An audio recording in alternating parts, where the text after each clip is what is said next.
To think that this episode during my first binge watch was mainly on how Garnet can't be able to accept everything from other characters, but during my second binge watch, it kind of shows that she is mostly struggling because, similar to the episode where she has a fear of forced fusion, she isn't perfect, since that Paul is trying to be perfect, but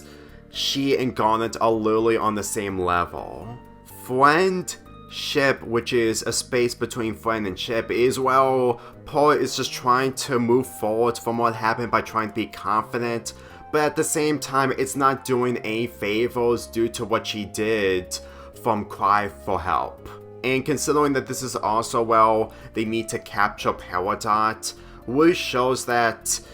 she's trying way too hard, and yet at the same time, she can't be able to move forward due to the damage that she caused. This is also where we get to see the ancient gem colony ship that was from the Gem War or from outer space. And to tell you the truth, I really felt like that with everything taking place in this location, all the while bringing back with this location in Season 5, really shows that there was a lot more when it comes to Paul knowing her history and trying to move forward, but at the same time, it comes to a point where she can't be able to keep it up forever. And considering that she fails to capture Peridot, not realizing that when they go inside the ship, she acquires a hologram of Peridot, it really shows that she really is lost during a time where she can't admit that she's perfect all the time. Despite what I said in the last episode,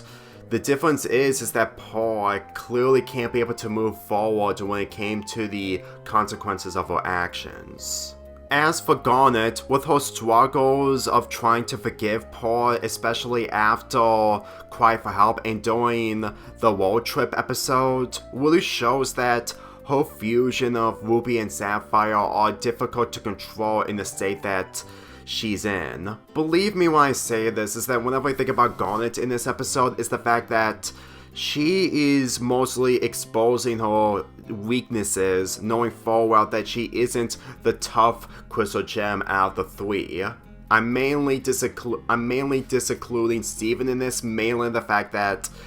even though that he does a lot more in this episode by helping out the crystal gems, keep in mind,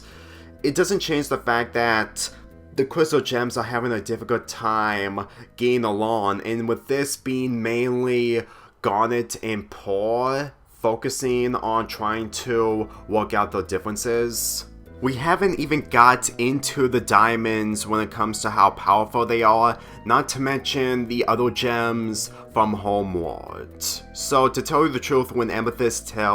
told Steven that he was on fire, this is mainly the apprentice level or something, or mainly upper level apprentice underneath expert level, depending on what you call it. My point is that Steven is dealing with a lot more obstacles that are a lot more complicated, and this is after the season finale of the first season, where he's realizing that there's a lot more going on. And to tell you the truth, if he was in the position of Paul in this, I can guarantee you that Garnet wouldn't be this hard towards him. Yes, I'm fully aware that Paul literally caused an issue on preventing the world to be saved, which really shows that if Garnet was easy towards Steven, I'm pretty sure it would probably be a difficult way to put off her anger inside, which will probably be somewhat less in comparison to what Paul did to Garnet. But believe me, I really felt like that whenever Garnet goes through these situations, it's just not as complicated what Steven is to her. But when it comes to Paul, it kind of shows that she is trying to understand that Paul just isn't the type of crystal gem like Garnet, but at the same time, Amethyst isn't the type of crystal gem like Garnet and Paul, since that they're highly different from each other. And that talk that she has with Paul is really good. The first time I saw it, I didn't remember it completely, and after rewatching this episode with the knowledge of these characters, it really shows that they're not always perfect, and they're not always fearless. And believe me when I say that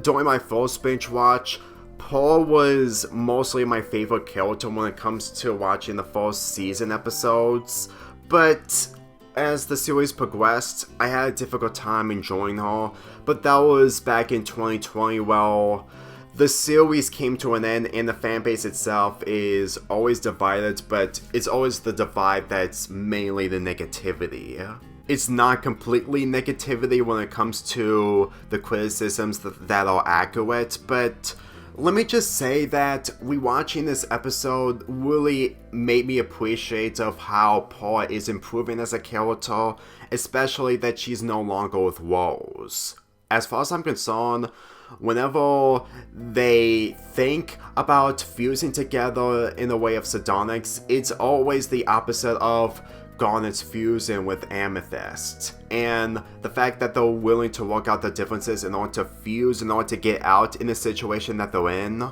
really shows that this is the episode where the Crystal Gems development when it comes to their relationships with each other is concluded. But mainly it's me thinking of this in case if there's a future episode that could have an episode similar to this, but for my knowledge, since I'm rewatching these episodes and I'm making my reviews during my binge watch, I felt like that this is the final time where these characters actually have development when it comes to the relationship that they have with each other. For the final 2 minutes of this episode, where they managed to get Peridot's foot before she escaped, for anyone who didn't watch this show, it really indicates that they're really giving development towards Peridot when it comes to how she's portrayed, since that she is one of the only gems from Homeworld that is stranded. Granted, there's also Jasper and Lapis, but considering that they're mostly absent from this point of the series, it really shows that they're really putting their attention on Peridot the most. But I've already described Lapis's character